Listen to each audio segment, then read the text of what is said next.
অযোধ্যা গিয়ে আমাদের সাথে যে এমন একটা ঘটনা ঘটবে সেটা আমরা কখনো ভাবতেই পারিনি, যার জন্য আমাদেরকে অযোধ্যার হসপিটাল পর্যন্ত যেতে হয়েছিল। তো কি হয়েছিল সেটা দেখার জন্য পুরো ভিডিওটা শেষ অবধি দেখতে থাকো। হ্যালো এভরিওয়ান, অযোধ্যা ব্লগের পার্ট 3 নিয়ে চলে এসেছি। তো সেদিন সকালে আমরা রেডি হয়ে সবাই বেরিয়ে যাই গুপ্তার ঘাটের উদ্দেশ্যে। তো ওখান থেকে আমরা টোটো ধরে নিই, টোটো ধরে প্রায় কিছুটা ভেতর দিকে আমাদেরকে যেতে হয়। তো সেখানে গিয়ে আমরা পৌঁছে যাই গুপ্তার ঘাট। আর জায়গাটা এত সুন্দর, এত শান্তশিষ্ট যে বলার নেই।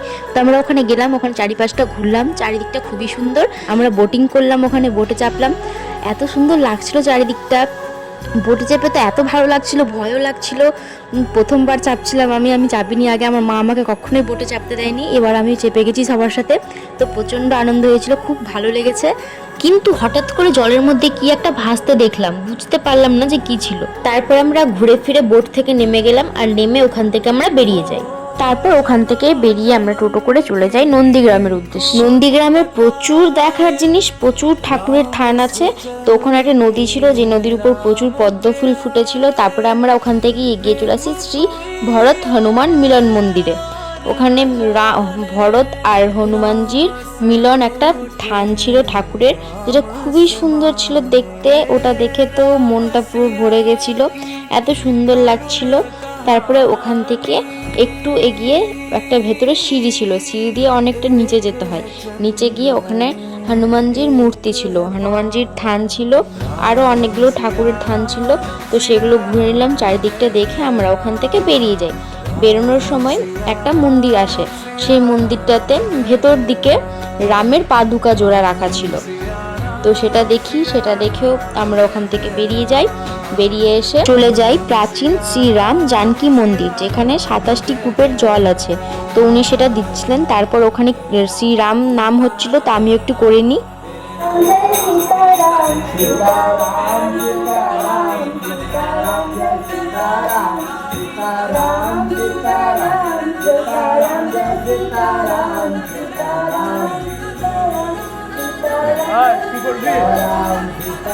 জয় সীতারাম। তারপর ওখান থেকে বেরিয়ে যায়, আর বেরোনোর সময় ময়ূর দেখতে পাই।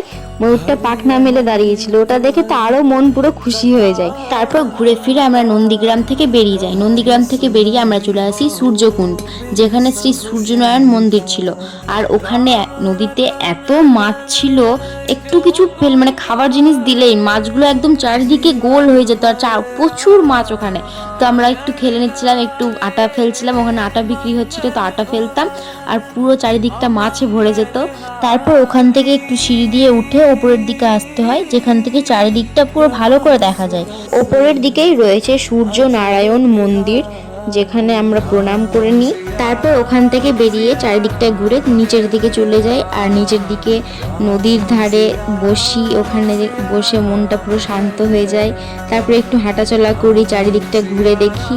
তারপরে ওখান থেকে বেরিয়ে যায়, ওখান থেকে বেরিয়ে টোটো করে চলে যায় মানি পর্বত, যেখানে বাদরের রাজ্য বলতে গেলে পারা যায়। প্রচুর বাদর, প্রচুর বাদর। আর ওটা মানি পর্বত একটা মানে প্রচুর সিঁড়ি আছে, সিঁড়ি দিয়ে ওপরে উঠতে হয়। ওখানে একটা মন্দির আছে, মন্দির, তারপরে আবার সিঁড়ি আছে, সিঁড়ি দিয়ে ওপরে আবার উঠতে হয়। তো ওখান থেকে উপর থেকে পুরো চারিদিকটা মানে প্রায় অযোধ্যা শহরটা পুরো দেখাই যায়।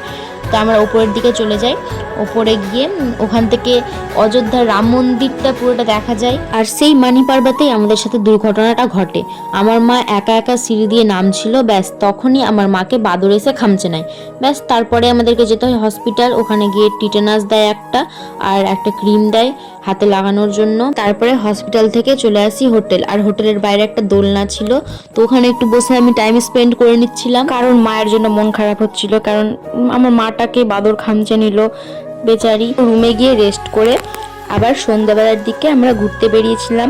চারিদিকে রাস্তা দেখতে দেখতে, কি সুন্দর চারিদিকে লাইটিং, চারিদিকে সাজানো, কত পেন্টিং করা, কত ডিজাইন, সব দেখতে দেখতে আমরা চলে গেলাম রামকি পাইবি, মানে যেটা সারিউ নদীর পাশেই অবস্থিত। তো ওখানে শ্রীরাম স্নান করতেন বলেই সবাই জানে। আর সেখানে সন্ধ্যাবেলা করে লেজার লাইটিং শো হয়, কিন্তু আমাদের কপাল খারাপ ছিল, আমরা সেটা দেখতে পাইনি, তখন সেটা হচ্ছিল না। তো আমরা চারিদিকটা ঘুরে নিলাম, তবুও চারিদিকে লাইটিং ছিল, খুব সুন্দর লাগছিল। একটু জলে বসে হাত দিচ্ছিলাম, চারিদিকটা ফিল করছিলাম, কত শান্তশিষ্ট জায়গা।